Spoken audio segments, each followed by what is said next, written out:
Welcome to Ask the Expert Live, the show where we get into details of the gear industry and answer the questions that all of you have as gear manufacturers. I'm your host, Randy Stott. I'm the managing editor of Gear Technology Magazine. And today we're going to talk about gear manufacturing, specifically hobbing, shaping, skiving, grinding, bevel gear cutting, any process you can use to make gears. We've assembled a team of experts to answer your questions. And I'm going to let them introduce themselves in just a minute. But first, let me explain a little bit about how this works. You guys raise your hands, ask questions, and I will have these guys answer them. I also have some questions that some readers have submitted in advance in case anybody's shy out there. So with that, I'd like to turn it over to our experts and have them each introduce themselves, starting with Andreas. Andreas Mehr. I'm working since 2004 for the Liebherr Verzahntechnik in Kempten, and I'm responsible for the development of gear grinding, especially generation grinding and also gear shaping. So that if you have questions about these two topics, then it's my job to give you the answer.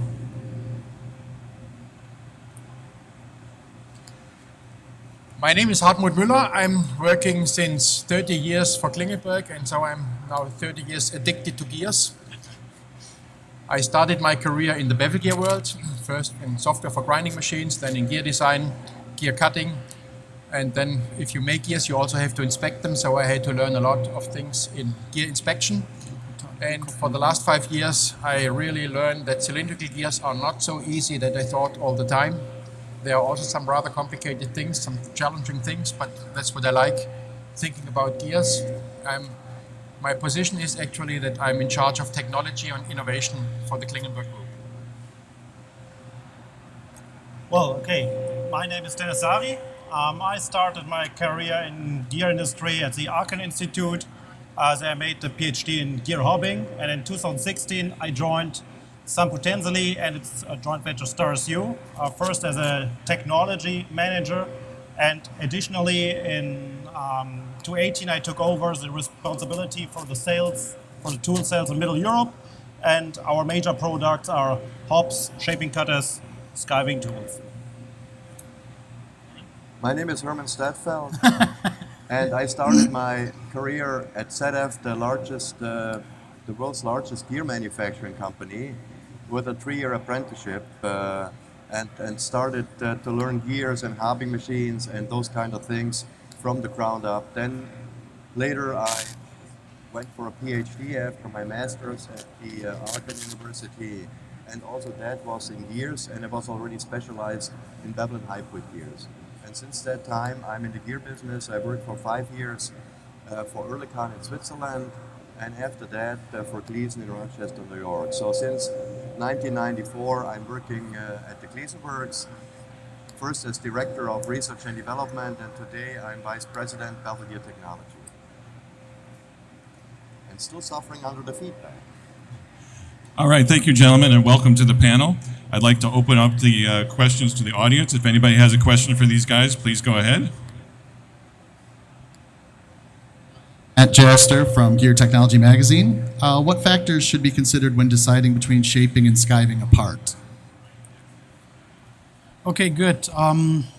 Maybe I start because I'm a shaping guy, and usually we also have at Liebherr skiving machines, but I decide that I stay with the shaping and my colleague makes the skiving, so that we have to, let's say, always in a competition. The situation is, one point is first is the geometry. That means skiving still needs a certain type of tool overrun because of the cross-axis angle, which is not, let's say, in shaping parallel. That means still the shaping process is able to catch the shortest tool overrun. That means if we are speaking about 2, 4, or 3 millimeters, then in the most internal gears, even if they have a small diameter, it's still not possible to skive them, or there are some problems occurring for tool life. And we still get these applications. So if the geometry is classified for skiving, means bigger diameter, shorter face width. And if this is not possible, then you still go for shaping. If the geometry is checked, then you can discuss about the quality. Here we has to be, as a shaping guy, I have to be honest that usually the skiving quality is a little bit better, especially the pitch, because we are very often faced with shaping with the so-called last tooth error, where we have the run out of the cutter and influence one-to-one directly in the pitch. That means if we speak about beam class quality 6 or 5 and better, then sometimes you have only the chance to do the skiving process. And after geometry and quality, the third point is, let's say, cycle time. And there is always the advantage for skiving. You are much faster. Usually in the most applications, 3 times faster by skiving. Sometimes you read figures about 8 times faster. Then you have to be careful because these comparisons are always done with a slow shaping process, which is running in production since years and was not optimized. If you really calculate, let's say, a new modern shaping process, then you end up at 3 up to 5 times faster with skiving, or not 8 times or 12 times what you get sometimes from the industry.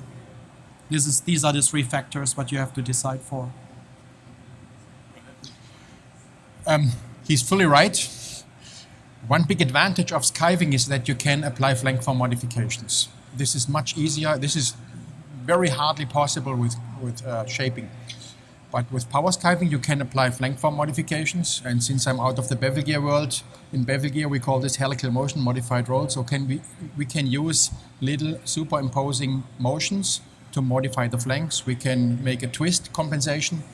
And I think if you think about honed gears, then the honing process requires a very constant stock to run stable. And for these gears, skiving makes the most sense because then you can make all the twist corrections already in the soft stage, which is not possible with hobbing.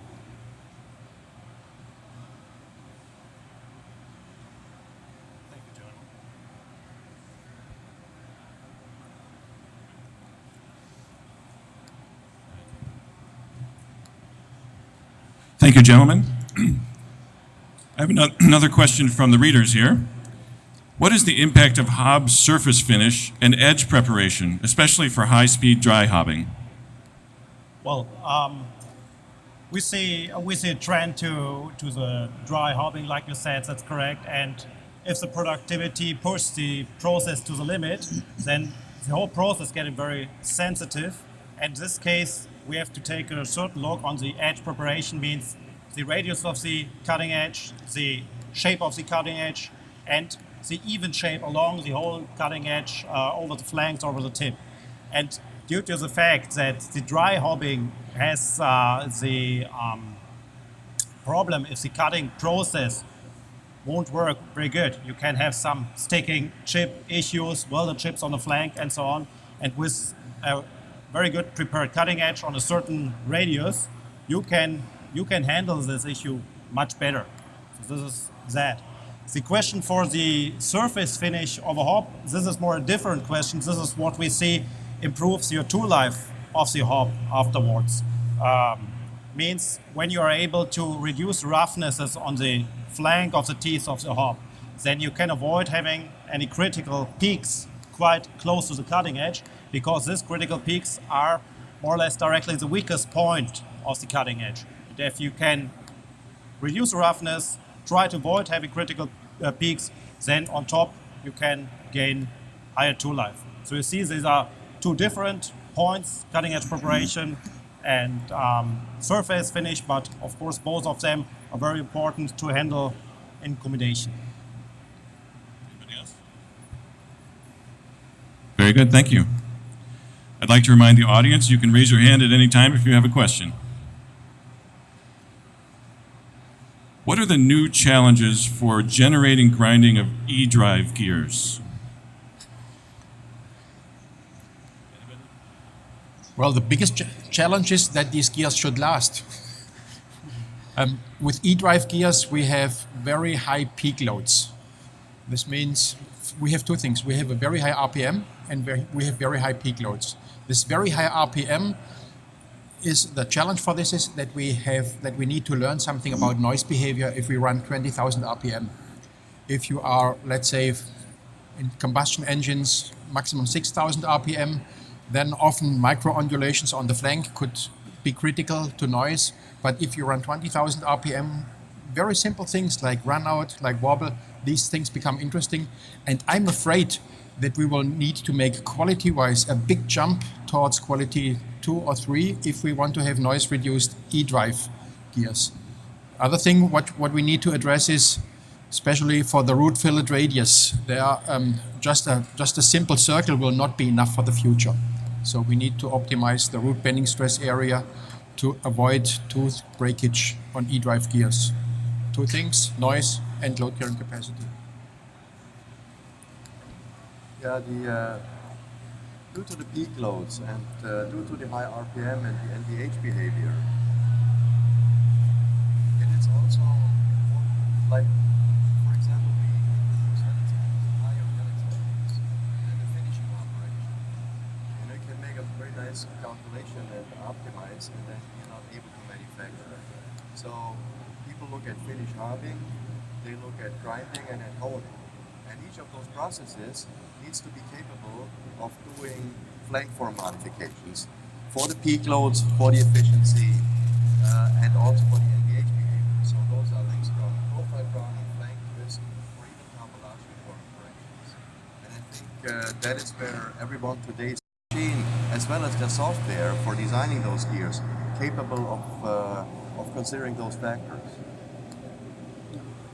And coming back to the point, what Dr. Hartmuth Mueller mentioned is due to the high RPM, the clamping fixture quality and also the part itself where you pull the part or hold it on the work holding, this must also be in a higher quality stage because the wobble and all, let's say, the long wave execution over the circuit, or let's say over a revolution, due to this high RPM is coming up. That means especially wobble on the lead will have an influence. That means here what you see in comparison to the manual transmission or automatic transmission is that these gears have very tight tolerances. We are speaking about sometimes the profile lead is within 4 microns, and they also want to keep 4 microns with a CMK value of 1.67. That means you have nearly no tolerances to clamp them. That means the part itself has to be a run out or a parallel run out of, let's say, within 2 or 3 microns that you can achieve these high quality states. And at Dr. Stadtfeld mentioned it, yes, you need modifications. It starts with the easy twist correction and it goes further with generated end reliefs and all this stuff to increase the load peaks. And we also should be aware that we need to address the lubrication situation. 20,000 RPM, this means that the oil is just in the housing and no more on the flanks. There are also some issues to fix.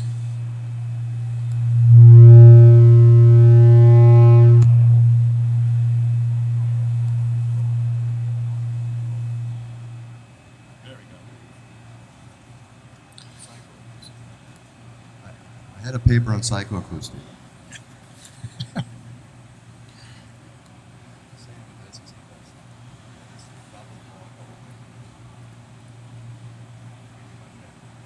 Yeah. Okay, thank you.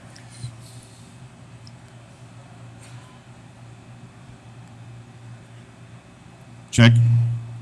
All right, thank you, gentlemen. Next question. Has Barkhausen noise testing become an acceptable means of grind, temper, and crack detection? I could say something to that. Now I don't know which microphone to use. No, Barkhausen, we know it all from replacing a needle edge for burning. But what it really does, it sends electromagnetic waves into ferromagnetic material, and they are then received again. And what they use is the hysteresis between the sending and the receiving. Now the high frequencies go more on the surface, where the low frequencies penetrate more under the surface. And that allows us now, and the hysteresis, if it is short and tall, it's a soft material. If it is low and wide, it's a hard material. But it has to be calibrated, of course, for a certain steel and for a certain material. And then, when we sweep on the surface and into the depth. Into the depth, he would do that with frequencies, starting maybe at 40,000 hertz, going up to several 100,000 hertz. So 40,000 going deeper into the surface. Then you can set a threshold, and you would see you get deeper and deeper, and then let's say the threshold was 38 Rockwell, then you would know the case depth. So you know the hardness, the case depth, and then what we use is Barkhausen. That is if you have on the surface, like soft spots, for example, secondary tempering and so on. So all those three effects can be detected with Barkhausen. But we have to be aware that, like in aircraft or so, that a hardness test or even a burning test has to be calibrated with parallel other tests, like with a real Rockwell tester or with a real needle etching. And then when this calibration, when you have the correlation, then you can use it for the same steel and for the same geometry over and over again with pretty precise results. What we see, Liebherr has also an aerospace group. There, these colleagues, our colleagues, use Barkhausen Rauschen very, very often, also for conventional gear grinding processes. They are really satisfied because their experience is over the years they always have learned these calibrations, and they do this, and they also say, okay, we see a little bit earlier with the Barkhausen noise detection when we should do the dressing cycles. That means they get an first indication that there's something going wrong with their process. If you do nitrile etching, you see nothing. There's nothing still there. And if you do nitrile etching and you get the black marks, then it's too late. And here, their experience is that Barkhausen noise is a little bit more sensitive, so that they really see, okay, now the grinding process or the wear of the grinding wheel is a little bit more in a critical stage. This is what they really also communicate to us. Very good, thank you. Next question. Will multi-axis milling of bevel gears take the place of traditional large bevel machines? I can start answering that, and then probably my colleague Dr. Miller will elaborate on this. I think for large gears, yes. The microphone? For very large gears, there is a big likelihood. No one wants to build, maybe someone wants, but it's not so easy to build 1.5 or 2 meter machines, because the quantity of those machines, I mean dedicated bevel machines, the quantity of those machines will be low, and then you would like to keep those machines on the same level than the smaller machines, with all the features and everything, and that becomes more and more difficult if the quantity of big machines is low. Besides, the advantage of the fast cutting of a small bevel gear goes partially away, because even with a gigantic 2 meter diameter, 1.5 meter diameter cutter, cutting a ring gear with a certain number of teeth, like 50 or 80, will take a day or will take several hours. And with a machining center, with an automatic tool changer that can all the time go for a roughing tool, a finishing tool, the difference is not really that big. But I think everything that's below 1 meter, particularly in the vicinity below 800 millimeters, I think that the dedicated bevel machines will not be replaced for a multitude of reasons. It has to do with quality, it has to do with the speed of cutting, it has to do with the ease of setup, because in a machining center you really need to model everything first.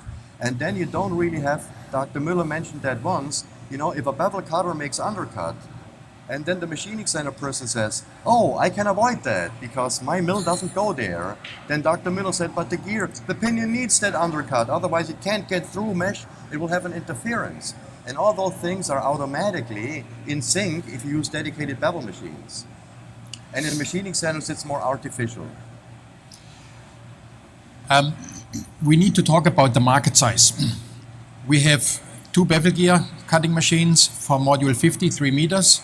But 90% of all bevel gears are below 1.7 meter. The annual need for large bevel gears is about 2,000 bevel gears worldwide. Cutting a 2.5 meter gear, the soft cutting takes about 3-4 hours. Hard finishing takes about 10 hours. And if you now compare this to what you do with a 5-axis milling machine. First of all, you need to model it. This can be easily done. There is software from Gleason, from Klingelnberg, from whatever. You can make a 3D CAD model. But then you need to make the CAD-CAM process.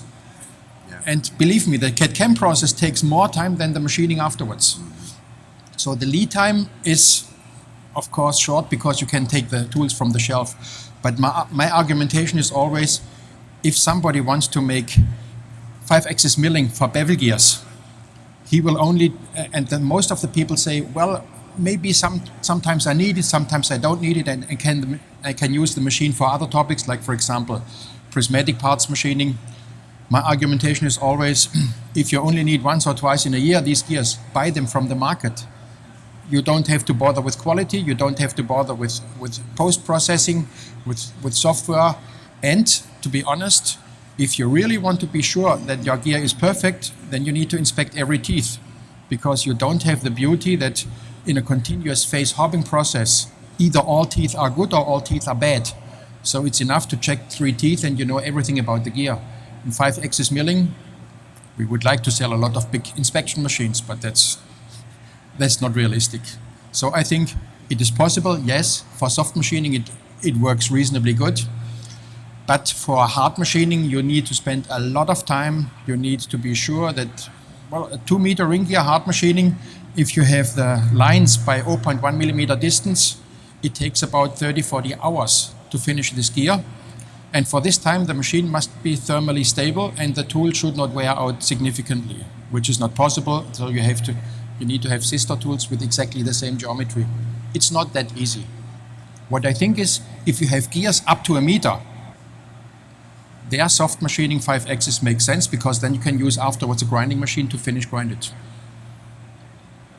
Yeah, I want with the, you mentioned the generating flats, and I think that you wrote a paper on that, and I mentioned that in a paper, that let's not get to the 3-meter gears, but everything that's below, the generating marks are different. And there is a suspicion in the industry that those different generating marks, they are just traces along the face width when you do it in a machining center, and they have this herringbone pattern when you do it in a generating process, that has an influence on different things. People have claimed they have seen micro-pittings, people have claimed they saw frosting or other surface damages because of the lubrication and so on. That might be true, it might be partially true, but we definitely know that the more natural process for the generating, for the lubrication and so on, is the generating with a circular cutter head, with a face cutter head. Very good.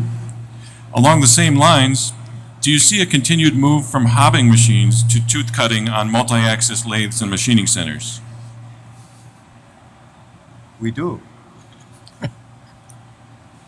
We do, Gleason, we do see that there's a demand, and that the machining center manufacturer getting more proficient and putting harp heads in their machines and so on. But obviously, you two might want to elaborate on that and say it a little bit more professional. Well, we for sure see that in the field of the skiving operation, for sure, that more and more small and mid-sized customers are looking more for a flexible machine, which could be a 5-axis milling machine, and make the skiving operation on these machines, which might be okay for them when they want to do something similar. But the dedicated gear cutting machines, speaking about the skiving, they will not be removed by the 5-axis milling machines, for sure. Regarding hobbing, this is the same. As soon as the customer is looking for high batch production line, they will go with the dedicated hobbing machine, for sure. But with the flexibility of the 5-axis machines, more and more small and mid-sized job shops get the possibility to insert the gear manufacturing, to make gear cutting, which they were not able to do maybe in the past, where only the dedicated machines were able to do that. This is why we see, of course, more and more 5-axis machines are able or are installed making gears. Just the last comment, even if hobbing is not my expertise, For us at Liebherr, we also built an LC4000. That means a hobbing machine who can handle gears up to 4 meter in diameter. And on this machine, we placed on the other side a 5-axis milling head, because this customer also wants to do, let's say, double helical gears with nearly no tool overrun. That means you have the chance to make the old Mark principle on these machines. And there we make, let's say, on our machine also 5-axis milling. And there was the benefit against a complete 5-axis milling machine, that we can make the conventional gears much faster than the 5-axis milling. And here we are speaking really of gears 1 meter and bigger. And therefore it makes sense for us to say, okay, we also have to handle these double helical or herringbone gears, so that the customer does not decide for a complete full 5-axis machine, because then we convinced him that our hub head on the left side is still good for all other gears and much faster. From my point of view, the very last statement, it depends on the batch size. If you have a small volume, then you can make a done-in-one principle. This means you make out of bar stock your workpieces. This is the fastest way, and by the way, this gives you the best quality. So we see a certain trend that 5-axis machines will also be empowered to make gear cutting, especially this is especially true for power skiving. On the other side, we also see a trend that gear machines can make more than just cutting slots. This means turning operations, chamfering, all these things, they are now added to gear machines. And one comes from the left side, the other from the right side. We'll see where we end in the center. And for very large gears, I think it really makes sense to have a big turning machine with an integrated hobbing head to make the gears. Because moving the part from one machine to the next may take half a day. So you save a lot of time if you follow this done-in-one principle for very large gears. I'm talking about 3, 4, 5, 6 meter gears. Thank you, gentlemen. Again, I'd like to remind the audience, if you have a question, just raise your hand. The surface structure of power-skived parts appears very strange when observed by the human eye. This reader says, we had cases where our customers rejected sample parts which met the quality requirements of a DIN 6 and RA values of 0.5 microns. Is there a negative influence of the surface structure regarding noise or surface durability? I have seen that twice, that customers really heard that word power skiving and they wanted the power skiving process because they like new technology. And actually when they saw the surface finish, they were shocked. And in one case, when we showed them what the surface roughness and waviness was better than a comparable part that was done with a shaper cutter, then they accepted it and said, yes, it's obviously an optical illusion. But the other of the two customers that I remember actually rejected the process and said, then I have to go with shaping, I don't like it. And it was not possible to convince them. And we told them that, there's HMA, DIN, ISO. They are there for a reason. They tell you what the gear quality is, what your eye sees. That might be different because it's a different process. Besides, that funny surface structure, if you can call it that way, that goes really well if that's the final surface structure, the final process. And that is kind of mixed with a hobbed gear or with a crowned gear or a gear that's manufactured a different way. That actually gives a very good interaction regarding NVH, for example, regarding lubrication and also surface durability. So all those advantages, they are in papers and in publications. You can see them, you can read them and inform yourself. But then there are still the people that see that surface finish and think, I don't like it. They might have a sub-customer. He or she's not going to like it, so I don't want this process. That's a strange phenomenon. There is one advantage for power skiving if you compare it to shaping. In shaping, you have straight scratches parallel to the root. This is not very helpful for root bending stress. Whereas these diagonal scratches, they don't affect any root bending stress. So the durability of a power skived gear in terms of tooth breakage is better. But it's different. You know what? I should have gotten you to convince my customer. Well, let me add one point. Recently at the Aachen Institute, they investigate exactly that question. So they simulated a hop gear, they simulated a shaped gear, they simulated a skived gear. And they brought it together, the simulation and simulations the NVH behavior.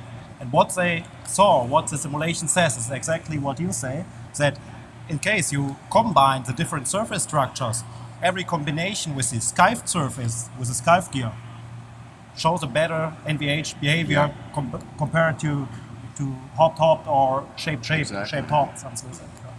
So in this case, in my eyes, you can tell them who sent you the question that yes, do not need any headache due to the surface structure of skived gears. He should invite his customer for a beer. But Randy, I mean, this is educational too. You broadcast that. And as our customers, our common customers, see this, it might help to educate them or convince them. So there's a very important function to this here. Thank you. Next question. What are the limitations when the same hob is used for the two mating members of a helical gear set?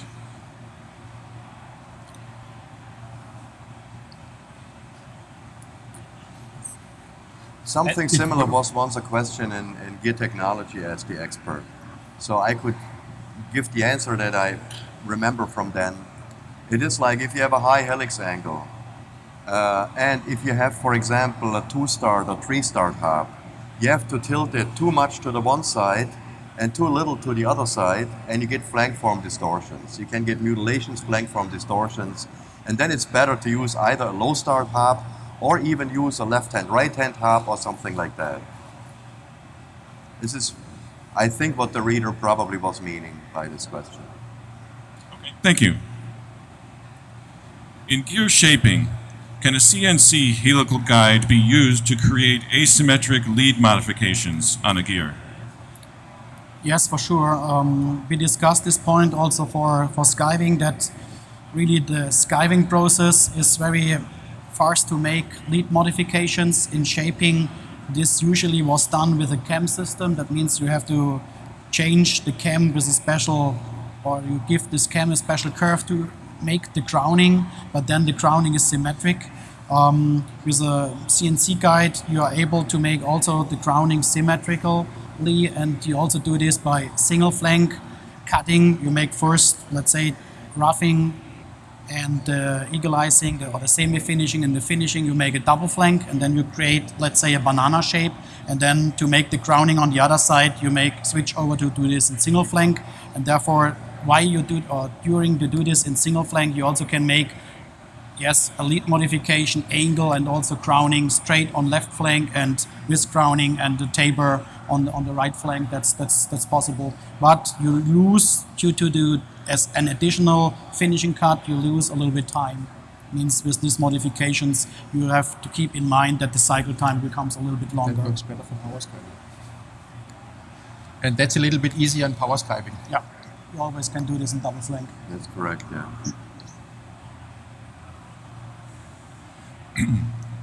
Many gear manufacturers prefer the tooth thickness measurement over pins or balls. However, I have also heard that such a measurement is most likely not precise and delivers different results when different people take the measurement. How about the emulated measurement over pins performed by a CMM? Well, that's really a good question. I personally don't like the measurement over balls because it's numerically very bad conditioned. What do I mean? The dimension over balls is simulated by the spacing measurement. This means we basically check the toe thickness, and then we have a tension of 20 degrees, and then we look how deep will the ball go in. This means if you have a measurement uncertainty of half a micron, which is really excellent, multiplied with a tangent, or divided by the tangent of 20 degrees, then you are just with a measurement uncertainty of 3 to 4 micron, just by nothing. So if you do it in the morning, if you do it in the evening, if you take it in your hands, you have a lot of differences, and therefore it is not as stable. I would recommend to go directly to a toe thickness measurement. That makes more sense, that's a reliable measurement, and that's nothing from the last century. Yeah, I can confirm that the human element is maybe not helpful. But if you emulate, and you can emulate on a CMM the pin measurement, actually you emulate the same weaknesses, and you get part of the second half of the problems that Dr. Mueller explained, you get also on the CMM.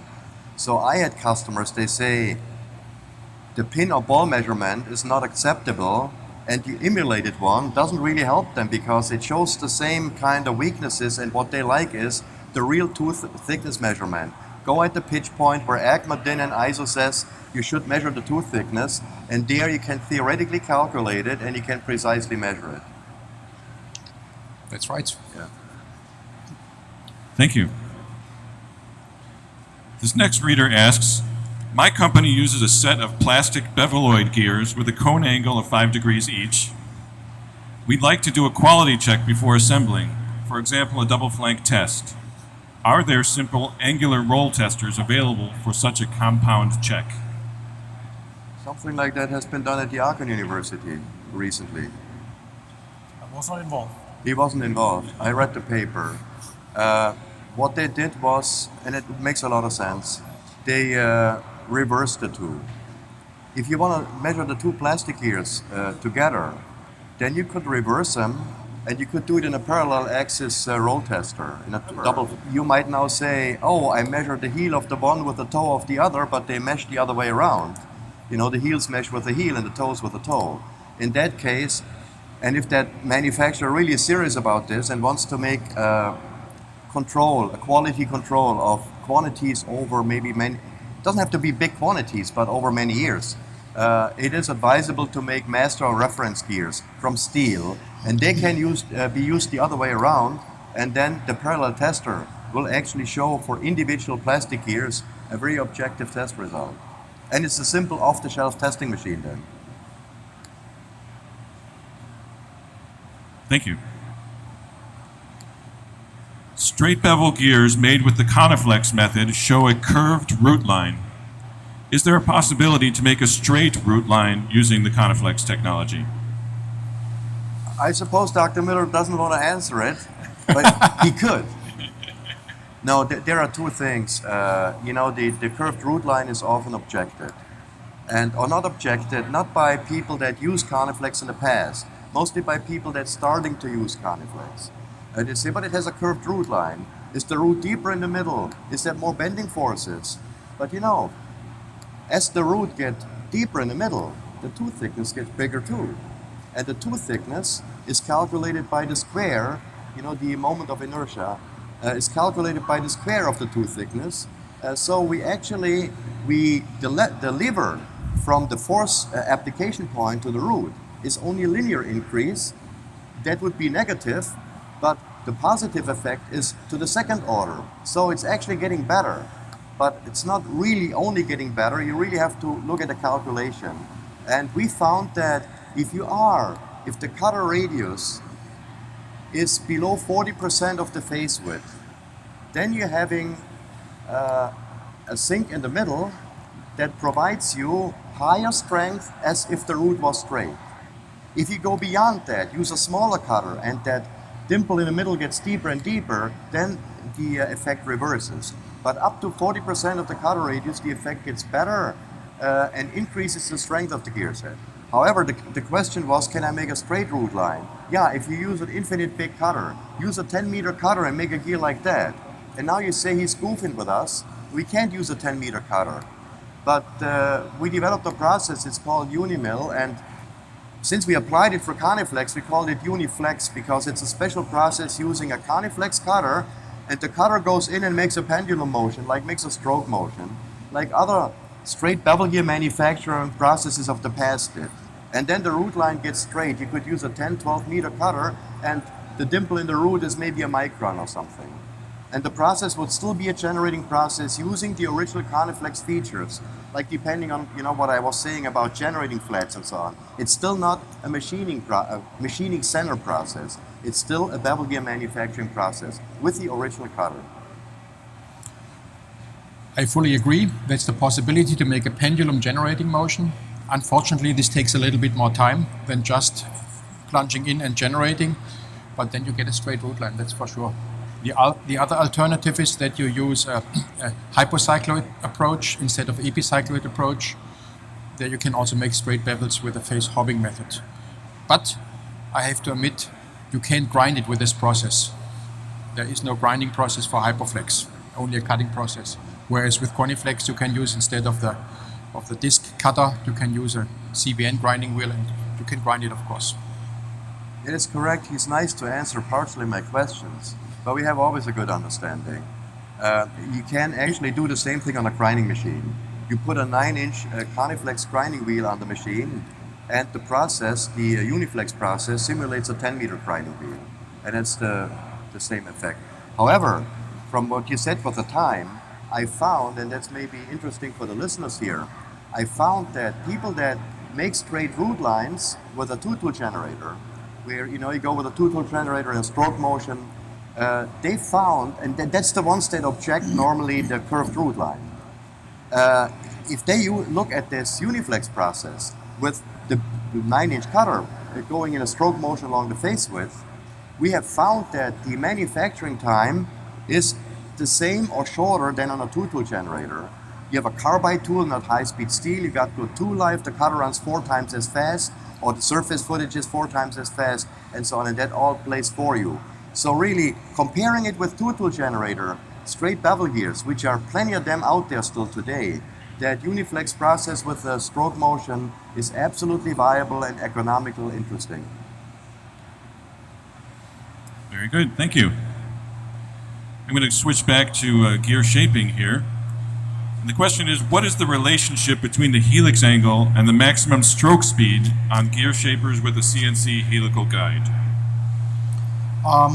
Yes, although there's a clear relationship because the situation is the helical motion is done with a torque motor. That means the acceleration and the power of this torque motor is restricted. That means if you have a short face width and a high helix angle, this is the terrible point what you have to shape, because then you have to move the shaper cutter very fast, then you have to stop it after a few millimeters, and then you have to accelerate in the back direction. That means let's say the axial lead, if this is longer, that means longer face width helps a little bit, and the most critical point is how fast you can rotate with your electronical drive, and also the control of it. This is also heavy. Very good. But this would be beautiful for power skiving, a big helix angle. Dr. Miller will always go to the power skiving. Yeah. Every shaping question. But power skiving could We do it a don't little have better. shaping machines. I know. Okay, this reader asks, I read in different publications about double spiral bevel gears. Are there any experiences which support the statements of the authors regarding the reduction of axial forces? And also, how is the rolling performance of this bevel gear type?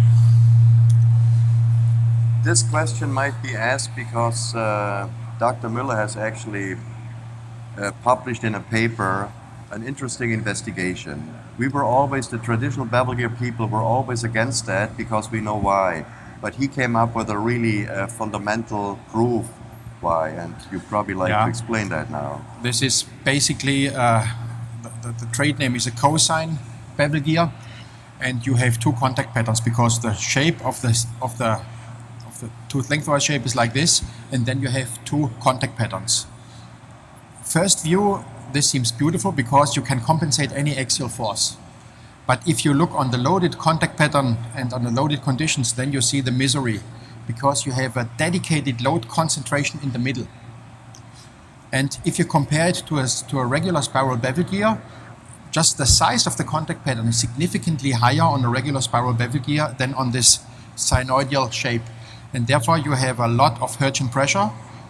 You are a little bit better with root bending stress, but the big problem is you have a load concentration on one spot. And this is where spiral bevel gears, you really have a big advantage. From my point of view, an advantage because they are sensitive to displacements. What does this mean? If you charge load to a spiral bevel gear, maybe the pinion concave flank drives the ring gear convex flank, that's a typical drive situation. Then the offset becomes smaller and the mounting distance of the pinion becomes bigger. This leads to a contact pattern move towards the tip heel. And this means for every load situation, situation in your load spectrum, you have a different maximum pressure is on a different spot on the flank. This gives a better service life of the gear. You know, yesterday was, maybe that was why this question came. Yesterday was a paper presented about something like this. The author had made an experiment by making two rings that he put together, and the one had a left-hand spiral and the other right-hand spiral, and it looked just like a herringbone. And the author was actually very enthusiastic about his development and the publication, but he admitted towards the end of the paper that under load, the contact pattern on the one of the two gears goes that way and the other way, and in the end he made investigations and found that the axial forces were higher than if he had used a normal simple spiral bevel gear. But he still wants to investigate, and maybe there is a scientific better solution. However, I think Dr. Miller's paper is pretty much a standard publication that guides you away from this technology. Thank you very much. In case of topological generating grinding, twist-free or controlled, or generated end relief, very often the parts per dressing cycle are drastically reduced. Is it possible to use dressable-free electroplated CBN grinding worms? Yeah, for sure. Sure. I think so. The situation is always, if you make such topological modifications, you need a certain diagonal way to create this modification over the gear width, because you grind these gears in a diagonal grinding method. It means the correction is, let's say, usually in the worm in combination with, let's say, machine kinematics. And if you compare this diagonal grinding method always with the conventional axial grinding or shift strategy method, however you call them, then you will see that you do not bring out so many parts as from the conventional shift strategy. That means the parts per dress, even if the grinding time stays the same in some cases, you lose parts per dressing cycle. And therefore, if you have electroplated CBN tools, we make these tools since 1988, also for twist-free gears, then you can avoid completely the dressing time per part. And even in our house, we see that the the amount of applications for electroplated CBN wheel goes down. We now presented also in the EMO twist corrected and also with a generated end relief. That means the edges of the gear had a relief, where we make this in an electroplated CBN worm. It was not so easy to do this, but it works very fine. And over the last years, we also improve, let's say, the electroplating system, manufacturing method, and also how to handle the abrasives, the CBN itself. It's not only to sieve them, you also have to take care that you get the lengths and the dimensions. And if you bring this, let's say, better classified CBN grains on the worm, then it's really possible that you achieve also form deviations under 2.5 microns, and also the RZ value is under 3 microns, and this brings, let's say, the electroplated CBN back in the race, because in former times we always discussed electroplated CBNs, yes, you need an RZ value between 4 and 6 microns, and profile form under 3 microns is not possible, and this is now possible with the improvements of manufacturing these tools. So that's really, let's say, for us a fit that these tools are dressable, free, and maybe it's a good alternative to all this dressable stuff. I fully agree with his answer. Nevertheless, you need to be aware, if you make topological grinding, then you need to have a continuous shift of your pressure angle on the tool along the face, along the width of your threaded grinding worm. And now let's talk about shifting strategy. If you make non-topological grinding, this means the threaded grinding worm is always the same. Then you have a roughing cycle, then you shift to a finishing cycle. For the finishing cycle, you have a brand new grinding wheel. Then you use this already slightly used area for the next roughing cycle, you shift for the next finishing cycle. So you have always a brand new grinding wheel.